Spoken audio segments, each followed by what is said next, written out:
Hello, listeners. Jordan here. I just want to let you know that you can listen to Nighttime early and ad-free on Amazon Music. Include it with Prime.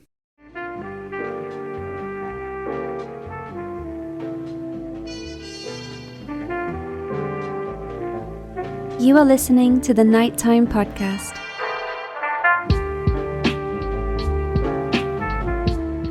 On April 26th of 1988, police responded to reports of a man being shot and killed in a remote cabin in Ontario. There were 4 witnesses in the cabin that night, 4 people who saw what happened. But after a bit of questioning, each witness began to tell a different story, and their accounts didn't just contradict with each other, the witnesses were contradicting themselves. And as the stories changed and the details shifted, the truth became harder and harder to find. At the center of it all was a woman named Mae McEachern, the deceased man's girlfriend, and she was ultimately the one charged with his murder. But as you're going to hear, this is far from an open and shut case. In fact, despite the conclusion of the trial against her and the passage of over 30 years, we still don't know exactly what happened in that cabin. Tonight, we're going to peel back some of the layers of this baffling case, and we're going to do it with the help of someone who knows the story better than anyone else. Joining us here tonight is Brian Barrie. He served as Mae McEachern's defense attorney during the murder trial, and as a statement to the effect this trial has had on him, he recently published a book on the case. So let's get into it here. Tonight, Brian Barrie and I are going to discuss the murder of Jim Strutton and the case against Mae McEachern.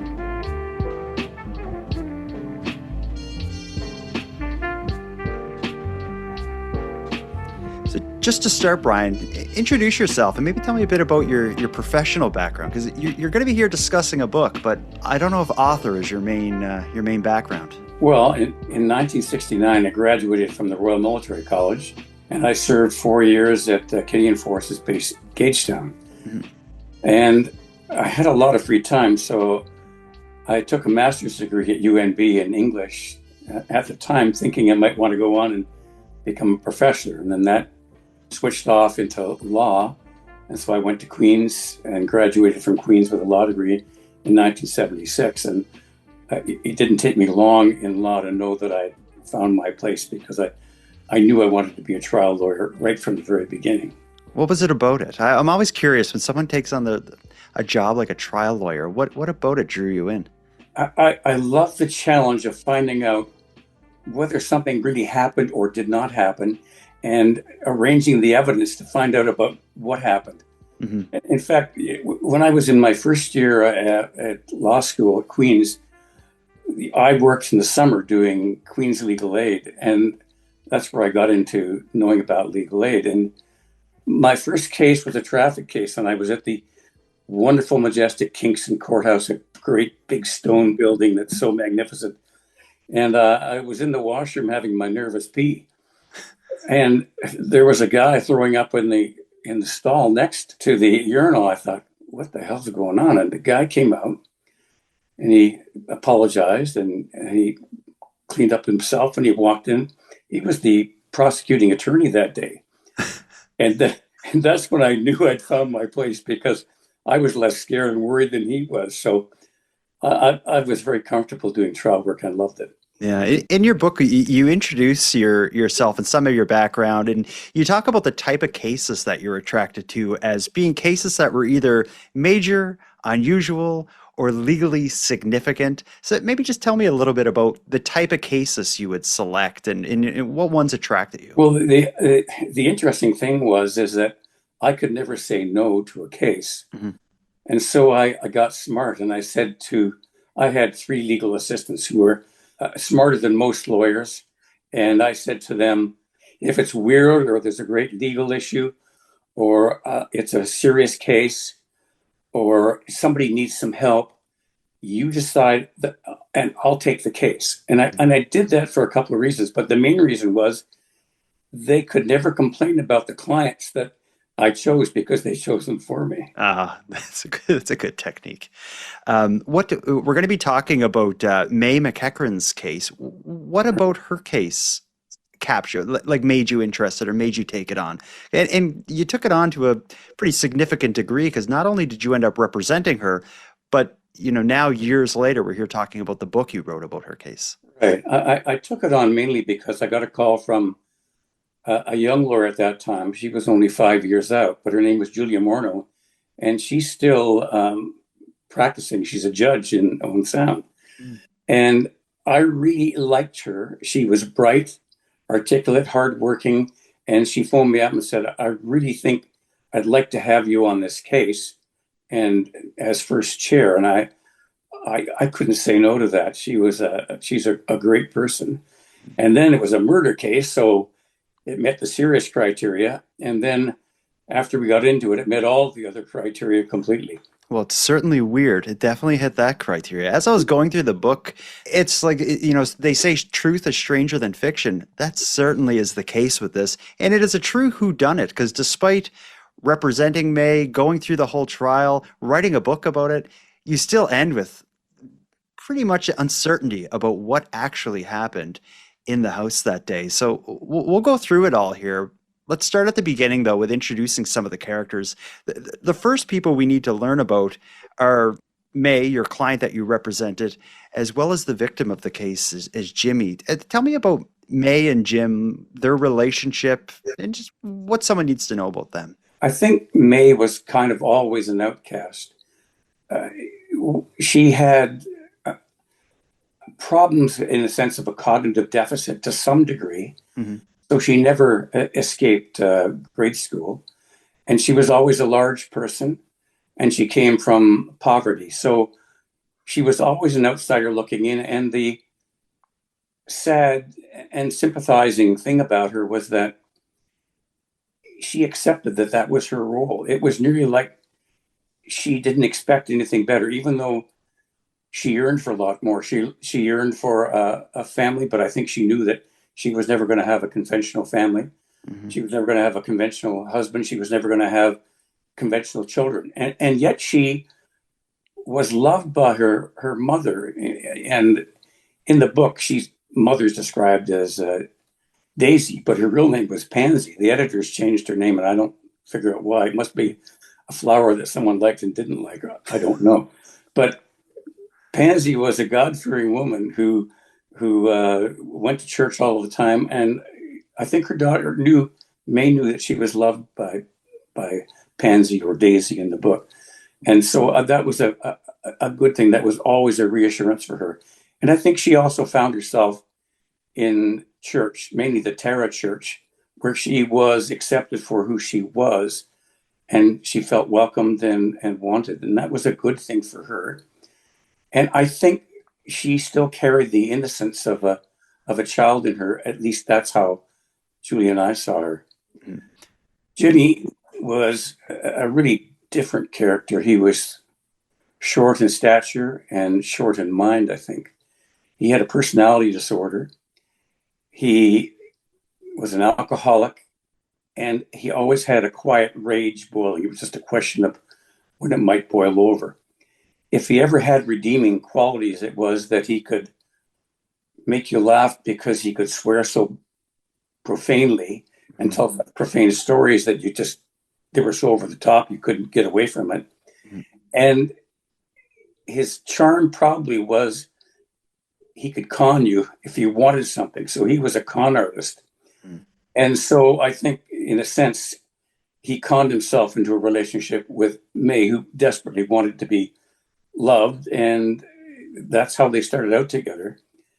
But it didn't stay that kind of a relationship for long. He was abusive, chasing her, as you know from the book, chasing her through the snow with a knife, trying to kill her. There were many witnesses who talked about her hiding behind cars in the winter in a nightie with no shoes on, trying to avoid his rage. And so it became a very sad reality for her, and one that she had a hard time escaping. Yeah, and how long did their relationship go on for? Like, I know at the time this story takes place, Mae is the older. She was 38 years old. Jimmy was 31. How long were these two together, roughly? They were together for about 7 years. So if you subtract from those ages, okay, you'd have them together for about 7 years. Okay. And the other two people who are going to be in the home or in the cottage, if we want to call it, whatever we want to call it, in the building that this will eventually happen in your book, you gave them the names Matthew and Paige, and I believe they are aliases. They are. Yeah. So maybe tell me about both of them, what their relationship is with Mae and Jimmy, because this is going to get weird, but also tell me about why an alias. I was curious about that. Well, I'll tell you about them first and then the aliases, okay? Yeah. Paige, an alias, Paige Stevenson, was 15 at the critical time of the cabin incident. And she was a young girl that lived with a family that it was kind of sad because her dad was always away working and her mother became an alcoholic. Mm-hmm. And so this young innocent was desperate to get away from home at some stage in her life, roughly when she was 14. Mm-hmm.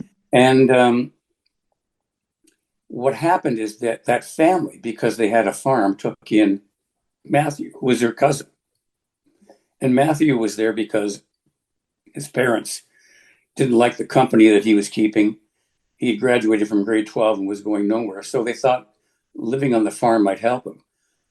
I don't think it did, but Matthew became enthralled with Paige. He, in his own mind, fell in love with her. And that connection between the two of them continued. And eventually, they both ran away together to join Jimmy and Mae in this cabin and become the family that Mae never thought she would have, a daughter that she really loved like a daughter, and a daughter who called her mom. And so she was hoping that there would be something in this relationship of the four of them that would transcend and make it a better go than Jimmy could probably give them. Yeah, it's like a true misfit family because you have Mae and Jimmy, then you have Paige, who is all but just someone whose circumstances left them just kind of on their own to fend for themselves. She's a 15-year-old girl whose dad's away, mother is suffering with addiction. You have Matthew, a 21-year-old who is in a relationship with a 15-year-old who's also out of his home. The two of them leave together. How do Jimmy and Paige end up connected with Mae and Jimmy? What is the connection between these two running away together, meeting up with these other two in a cabin in the woods? Well, what happened is that they all had gathered at one time at the Stevenson family because Jimmy was out on bail and needed a place to stay. And they tended to thrive together. It was like they reacted against everything else, but became drawn to each other. And for a while, Jimmy liked it when he was the kingpin and he was the boss and can control everything. Mm-hmm. But Jimmy quickly lost control, and that always sent him into a rage. Mm-hmm. But to go back to the alias thing, as I got to know that I was really writing a true crime novel, I didn't realize that at first. I was writing a story that haunted me about the justice system and these four individuals, and I just needed to tell the story. But as I got to know more about true crime, I realized that it could stigmatize people. As you know, this was a whodunit. Mm-hmm. And the reader becomes a juror effectively in this book. Yeah. And lives in an exact seat of a juror to decide the case, just like the jurors did back in 1988. Mm-hmm. And what I did not want to do was to have the juror readers seek out these people and call them out, and making accusations or stigmatizing them or making them relive something that they would rather forget probably forever. So I thought they'd been through enough, although maybe not enough, who knows? Yeah, I guess that's for the reader to decide. And exactly. Yeah, let's get into what actually happened. So we can go through the actual timeline of what's known, and we'll talk a little bit about the trial. But the first thing I'd like to hear about is a little bit more about the setting, because this takes place in, I've heard you refer to it as a cabin, and in my mind it seems like something like maybe like a hunting cabin or something. It's like a rural home in the middle of nowhere. You're right. It's 11 kilometers north of Owen Sound on East Linton Road, and it's a log home that was the oldest log home in Sarawak Township at the time. Mm-hmm. So it is actually in the wilderness, no running water, an outside outhouse for a toilet. And it was all that Jimmy could afford, but it's what he wanted. He wanted to get away from the scrutiny of others and the scrutiny of police. And so he had enticed everybody to come and join him there to start this family. Part of the enticement is that he thought maybe Matthew and Paige would get welfare. Only Matthew was able to achieve that, and Paige was not. And that added a kind of an economic dynamic. But this place was in the wilderness, and it was literally surrounded by coyotes. Coyotes were a daily fare out there. It is strange to think that this existed in 1988 in this fashion, but it did. Just another thing about having them so isolated, it kind of feeds into Jimmy's need or want for control. It gives Mae a spot to just have her family, this family that she wanted. It just, in a way, it kind of allows a lot of this stuff to happen. But on the other hand, it becomes very toxic, as we will hear. For sure. Yeah. So now what actually goes on in the cabin the night of the incident is going to still be up for debate, even at the end of our conversation.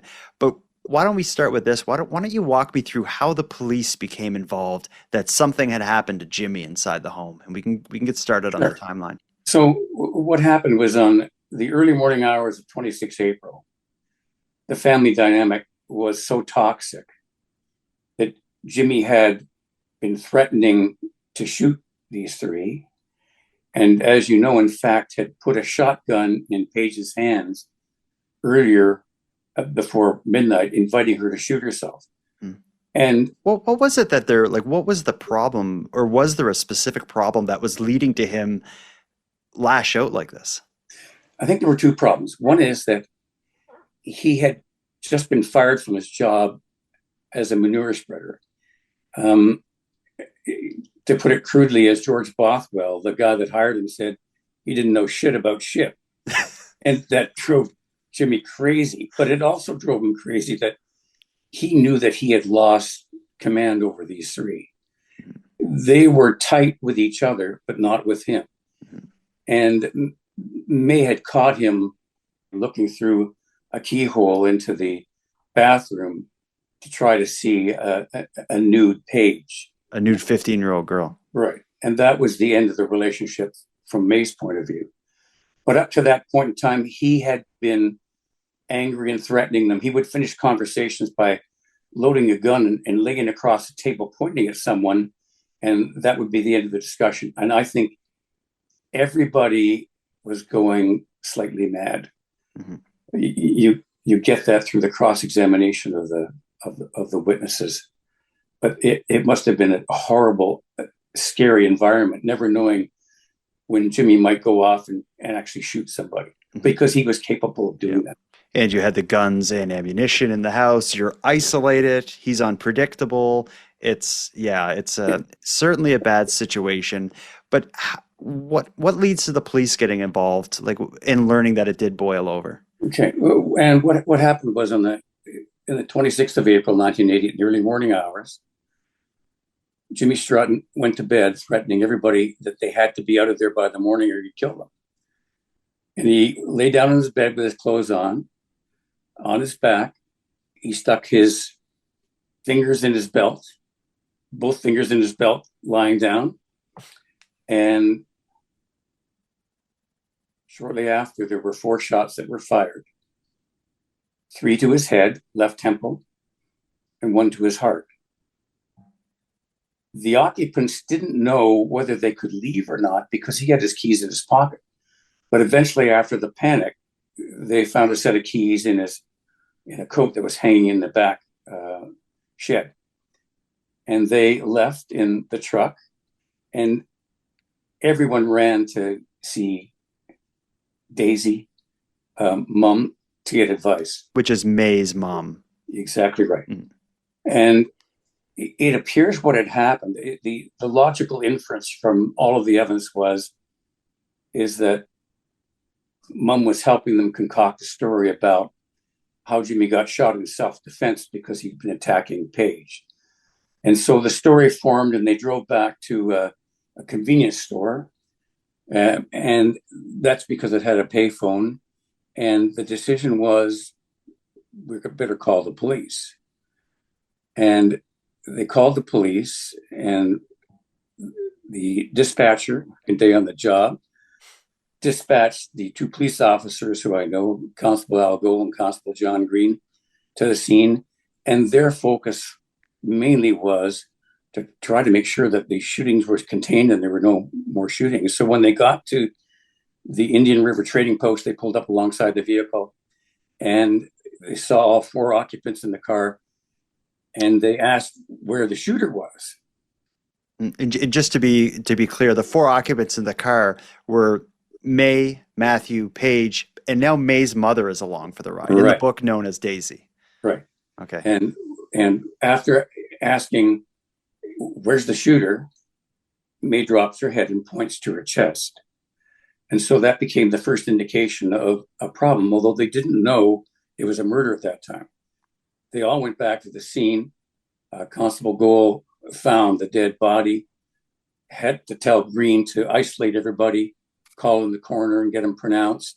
And then the spread out interview of witnesses took place, with various officers taking on various interview roles, trying to find out what had happened. What's interesting is, in this home you have Jimmy Strutton, who's killed. The other three are obviously witnesses, but everyone has a separate story. And from the very beginning, it seems, when the investigators began asking questions, different stories that conflict with each other and evolving stories. Each person's story seems to be changing as it goes.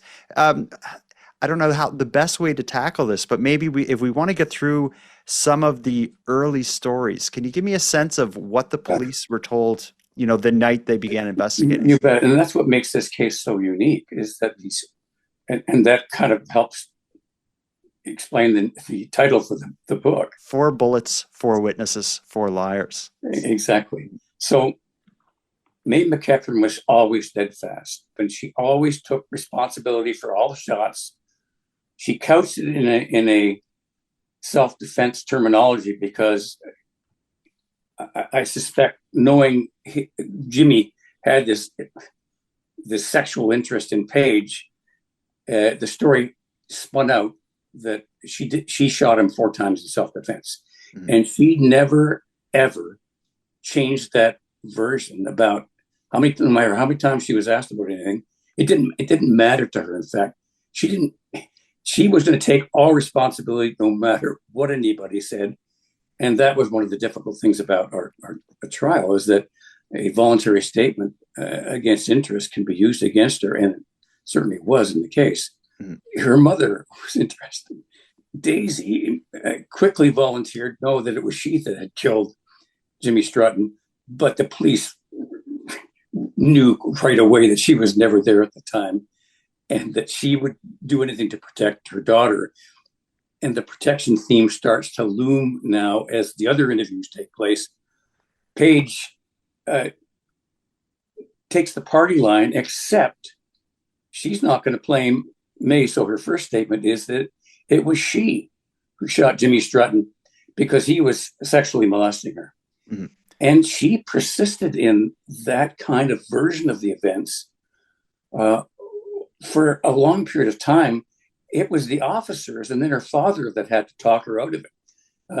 The officer said, "I don't believe you, young lady. You couldn't do that. You didn't do that." She does a second statement where she says, "No, it was she that shot Jimmy Strutton." The officer calls in her father, and in front of her father, both with the officer and without the officer, she says, "No, I shot Jimmy Strutton." And finally, the officer and her father convinced her that she could never do such a thing. She didn't know anything about weapons. There's no possibility she could do.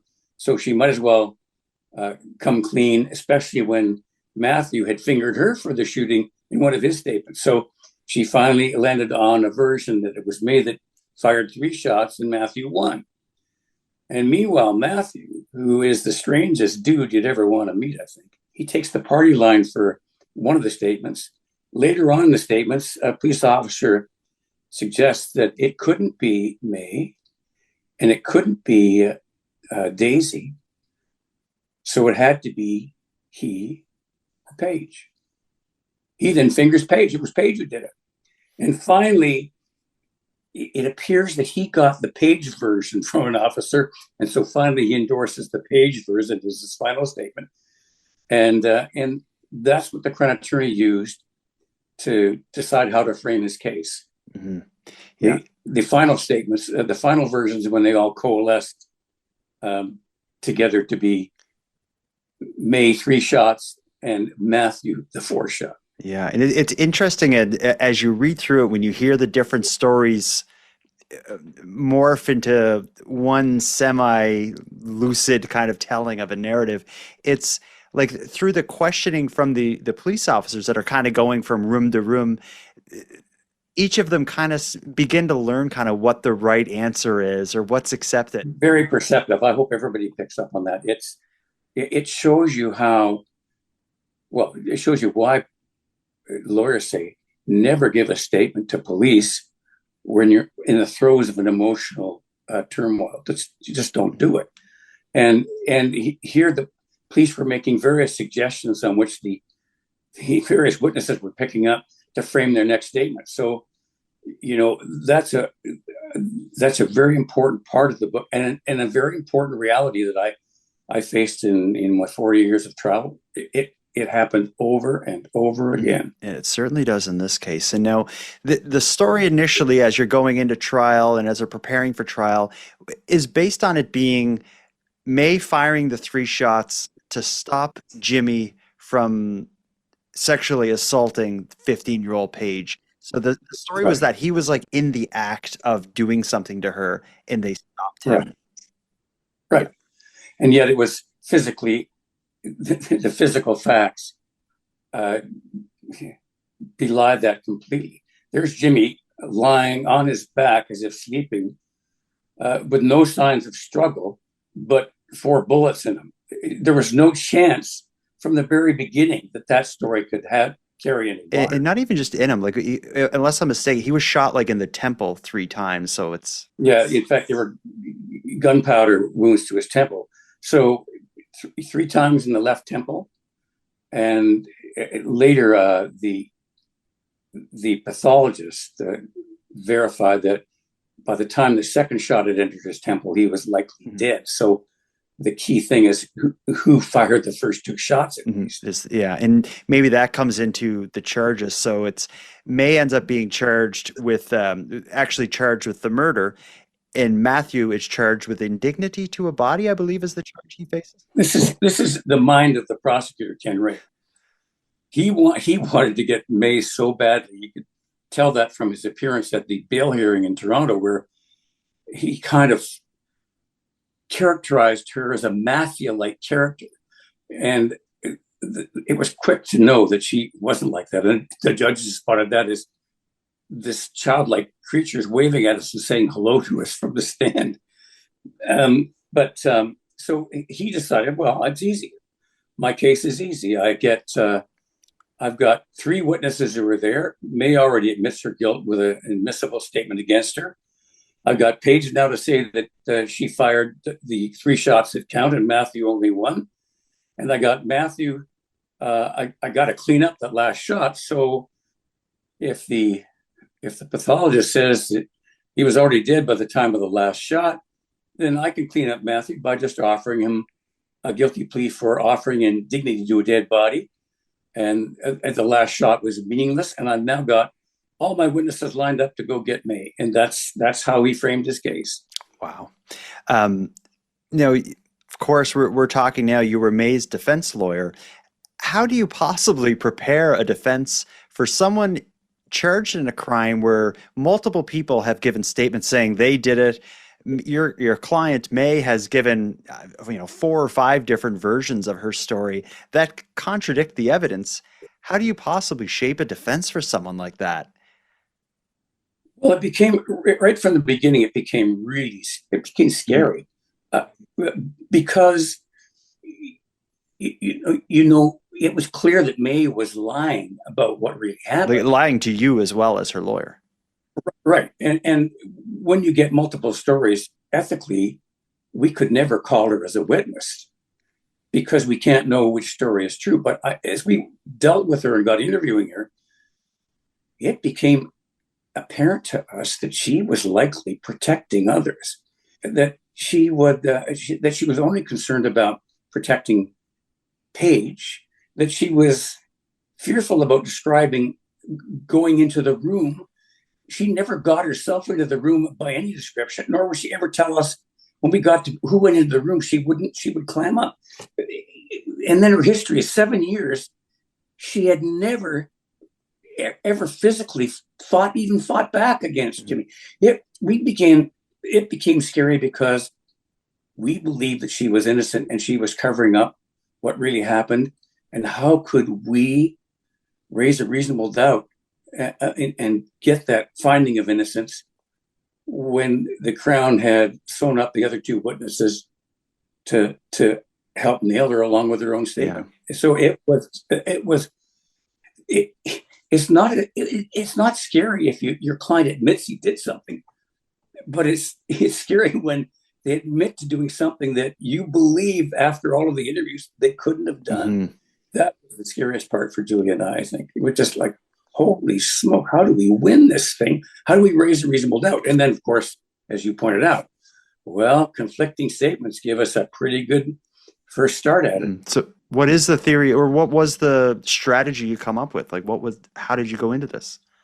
Well, we went into the strategy of, we had to show Jimmy Strutton for what he was. We had to unveil his character to the jury. We had to make him far less sympathetic. And to do that, we ostensibly were prepared to say that we were going to argue self-defense, even though self-defense couldn't fly in a million years. We knew that from the beginning. But if we could make that argument, it gave us the right to get shots at his character and his behavior that would raise some sympathies with the jury and might start to cause them to look around. And so, because she had raised self-defense in her statement, we could use that as a tool to access the bad behavior of Jimmy Strutton. And if we hadn't tried to do that, knowing we would always fail, we would never have been able to adduce the evidence of his bad behavior. So that was strategy number one.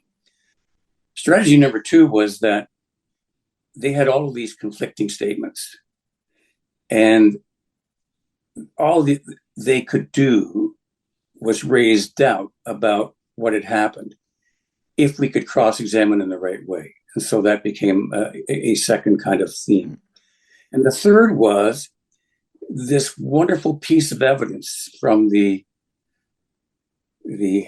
gunshot residue. In my mind and in Julia's mind, we thought that this was probably the most important piece of evidence, because if people were fumbling with witness evidence and contradictions and lies, science doesn't lie. And the scientific evidence of gunshot residue suggested that Mae was less of a participant than the other two, Paige and Matthew. So we knew the Crown would never call that evidence, because that would allow us to cross-examine. So we would be forced to call him as evidence in chief, and which ultimately took place. So those were the three theories. Basically, we had to raise a reasonable doubt on the statements because of the conflicting statements. We had to take these witnesses apart as best we could.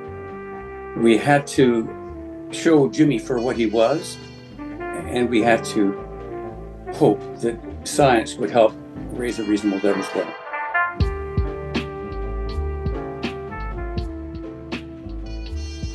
The expert testimony about the gunpowder residue, that was really interesting, because that just as you said there, that was kind of like the one piece of science that could maybe provide a little bit of clarity in the story, because again, through the different versions of what happened, who had the gun, who fired the shots, seemed everybody was admitting to it, but the gunpowder residue showed that of the three of them, Mae, Paige, and Matthew, Mae had the least of it on her hands, which would imply that she had the less time with the gun.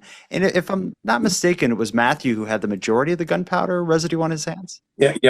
Both Matthew the most, Paige enough to likely have fired it, and Mae likely handling it, maybe as they passed it back to her. Who knows for sure? But it's consistent with that kind of theory. Anyway, that was our theory. So how do you get there? That became the trial part. And one other thing I want to get into that it only pops up a little bit in the trial, but it's interesting, is this idea that Mae was working as a psychic, or maybe like influencing or scaring people to stay in the home because of like her psychic beliefs and what may be happening outside. What was going on with this? Well, I think this was Matthew's weirdness. If you had to describe Matthew from looking at him through this trial, he was a literalist. He took everything literally. He had a grade 12 diploma from John D. Baker Secondary School, but I think the only way he could have graduated from grade 12 is from memory work and not from any sense of logic. And the other thing about Matthew is that he would never accept responsibility for anything.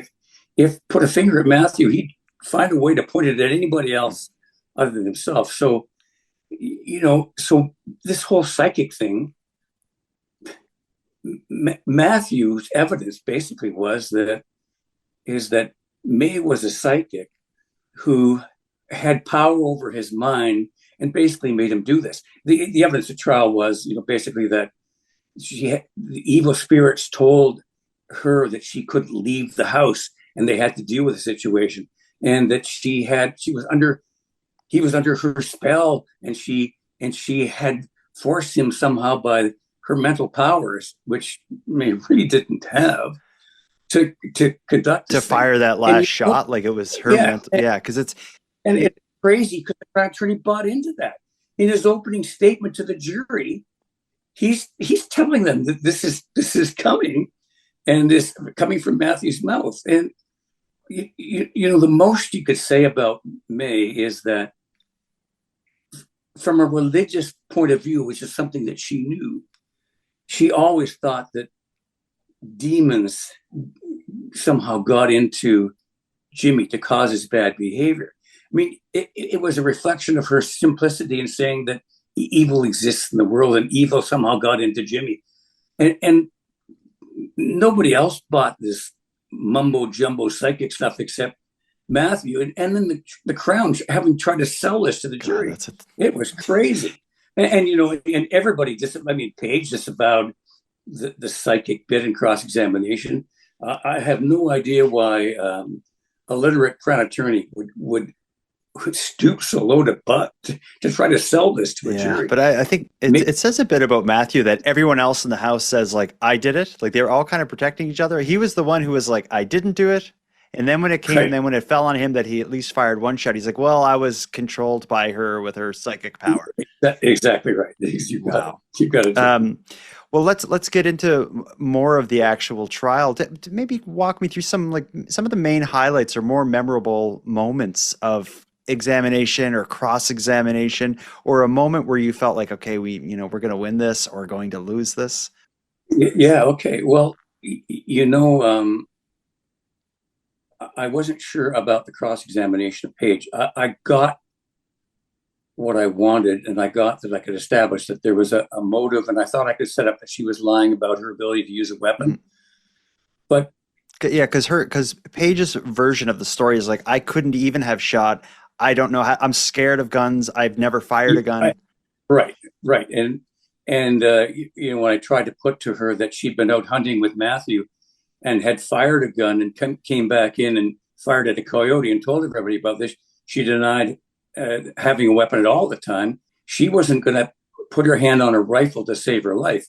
When I cross-examined her, and I did it with kid gloves because I think she was still a young innocent and had gone through a terrible experience.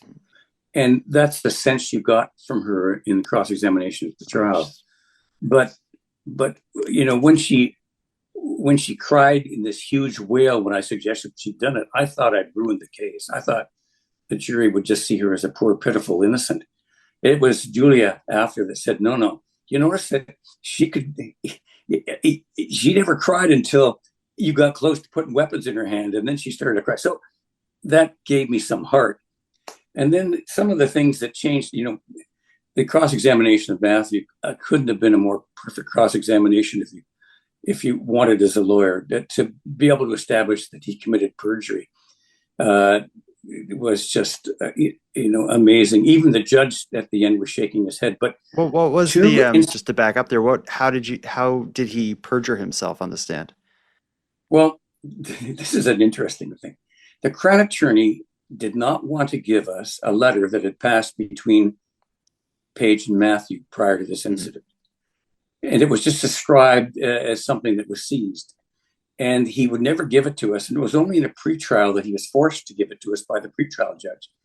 And it turned out to be a love letter between Matthew and Page that intimated that they'd had sexual relations. So suddenly it opened up a whole new motive. And so the cross-examination of Matthew had to deal with the fact that at the preliminary inquiry, he said he had no relationship with Page of a sexual nature or of a loving nature in the sense of a man and a woman. And that letter, when I was cross-examining him, I used it to show that, and got him to admit that he'd actually perjured himself at the preliminary inquiry by misleading the judge at the preliminary about the evidence of their loving relationship, and that he did the same to this jury. Although Ken Ray tried to stop that from happening, as you know, by stopping me in the middle of my examination of the perjured evidence to object and send the jury out so that he could tell the judge that this was really just a mistake on the part of Matthew, that I told Matthew, says Mr. Ray, that if he just came clean with all of the evidence, I would never charge him with perjury, but he screwed up, and I wish I had a bullet in the gun right now because I'd shoot him. Oh my God. And now the reason that Matthew would have hidden this like sexual or romantic relationship, for one, it could have been simply because it was illegal. He was 21, she was 15. Yeah. And secondly, it could have pointed to motive because, as we had talked earlier, it seemed like Jimmy had an inappropriate attraction to Paige. Paige and Matthew were kind of like boyfriend and girlfriend, but also sort of like brother and sister. Yeah, that's the craziness of this case, is that all the lines got blended. Well, and Matthew had a sexual relationship with Mae, his sort of pseudo mother. Right. And I think it's one that Mae didn't want, but gave into because of Matthew's ardor at the time, which is so. There's a lot of weird things going on at the same time that could play into this case, and they all played out in front of the jury. Yeah, but ultimately, as it all gets boiled down, as far as the evidence in the case against Mae, I think the big thing would be her statement that she did it. The others again saying she did it. But other than that, there's not a lot of evidence against her because her story about self-defense doesn't add up because Jimmy, as you said, he's found in the bed on his back sleeping. It does not look like self-defense in any way. Right. Is there any other evidence against Mae that I'm missing? Like, is there anything else that you had to kind of defend against? Well, no, except it's, most lawyers would say it's a pretty daunting task when your client admits guilt and the only other two witnesses are there pointing your finger at him. Yeah. So as I said, the worst thing was we didn't believe that she was guilty, Mm-hmm. even though she was desperately trying to protect Paige all the time. So the main theme became this whole thing of protection, which makes sense. Daisy trying to protect Mae trying to protect Paige trying to protect Mae in one of her states. This whole theme about, this strange love and not wanting to hurt somebody became the predominant theme in this case. and became the theory of our defense. So it eventually gets to the jury. Tell me about the jury's decision and your reaction to it, your feelings about it, your feelings leading into it.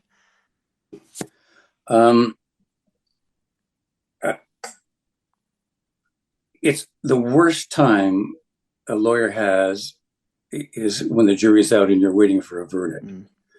We were hopeful, and it was a wonderful to hear the verdict not guilty. It was a vindication for the justice system, I think, because the Crown Attorney and the judge really wanted to get her, and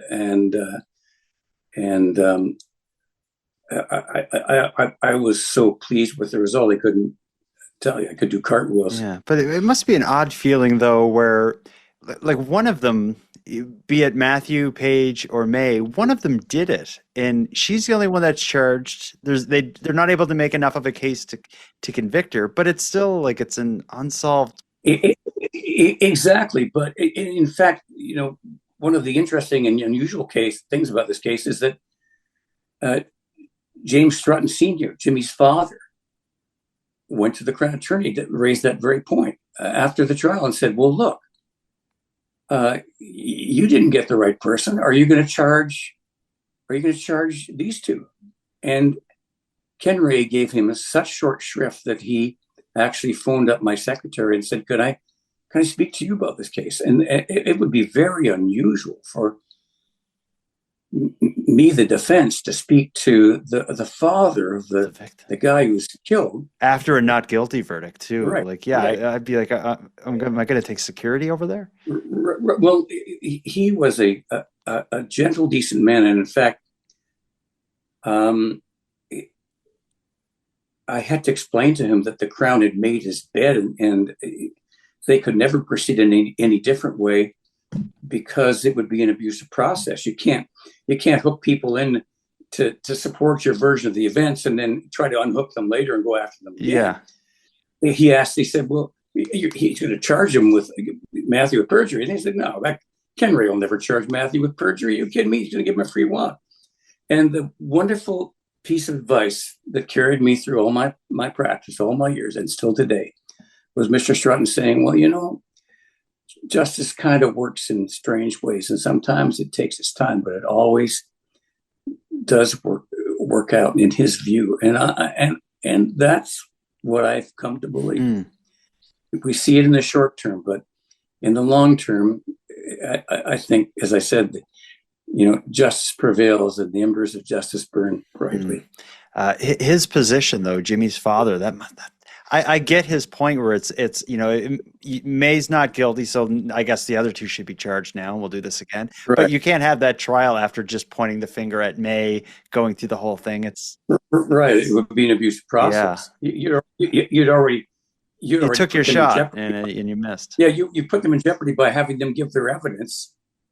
And if you're now accusing them, you've got their evidence by misleading them and abusing the justice process. So it was a telling case for me. It was a great case for Julie and I, because it put steel in our backs. We realized how stacked the system can be against the poor and impoverished, and with Crown attorneys who are vindictive and mean-spirited and not impartial, and judges who are not impartial. Yeah, and you make no secrets about it. As I'm reading through the book, it doesn't seem like you have a healthy relationship with the prosecutor. I didn't, in fact. And when Ken Ray was still alive when I had the third version done, so I sent it to him and I said, if you say I'm misleading about anything, speak now or forever hold your peace.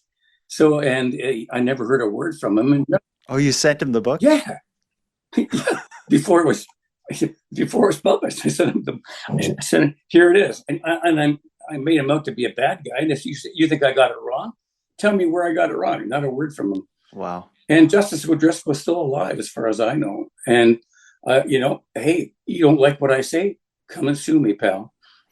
That'll be the follow-up book. Yeah. You had a full career as a defense lawyer. It's now what is it, 30 years since you represented Mae in this case. Why do you think this case has stuck with you to the point that now here you are in retirement writing a book about it? The horror about someone maybe giving a statement to protect somebody and getting themselves into really serious legal difficulty. Hell yeah. Where they only have resort to legal aid, and they're only as good as the legal aid lawyer that defends them. That's one thing. A second thing is that the unfairness of Ken Ray became a constant theme. He and I, as we duked it out, time after time. And time after time, I saw the unfairness, and I really wanted to fight against that. I wanted to fight against judges who would grind out justice by personal recipe as opposed to letting the true facts speak for themselves. I wanted to say that police who lay an information and swear an accusation on probable grounds that somebody did something have a vested interest sometimes in making sure that happens, and don't investigate enough to look at other innocents. The state can roll through people, and someone's got to try to stop that and give everybody a fair representation. And so that case defined my role, and why it's interesting to people because of the characters. Everybody knows people like this, mm-hmm. and everybody loves a whodunit, and especially one that's weirder because it's true than anything you could possibly concoct. Yeah. And we only scratched the surface of it in our talk tonight. The book goes into way greater detail of the trial and, the lead up to the murder and the background of everybody involved. For people interested in learning more, where can we get, I just call the book 4 Liars because that's the one that's in red on the cover, but where can we get 4 bullets, 4 witnesses, 4 liars? Well, it's funny. It was published initially by Irwin Law, which is an academic legal publisher. Mm-hmm. But Jeff Miller so loved the story that he just did an out-of-the-box kind of publication. And then the University of Toronto Press bought Irwin Law, and they love the book. So you can buy it through University of Toronto Press. You can buy it through Coles. You can buy it through, it's all across Canada. It's an audio presentation. It's now on Audible. Oh, really? Awesome. Yeah, it just came out about 3 weeks ago. So okay, actually, I'm looking here, an audiobook version of it. Yeah, I know, like people who listen to my show, a podcast. Yeah, I'll include what I'll do when I release my episode. I'll include a link to where to get the paperback and the audiobook. But it seems like even regardless of where a book is published, if you go to any bookstore and you tell them what book you're looking for, they're going to get it in for you. It's for sure. All right. Well, Brian, this has been awesome. The book was amazing. I don't remember the last time I read through a book so quickly. My wife was impressed. She's like, oh my God, didn't you just start that? And I was like, I couldn't put it down. If there has been a universal response from a reader is, I can't put the book down.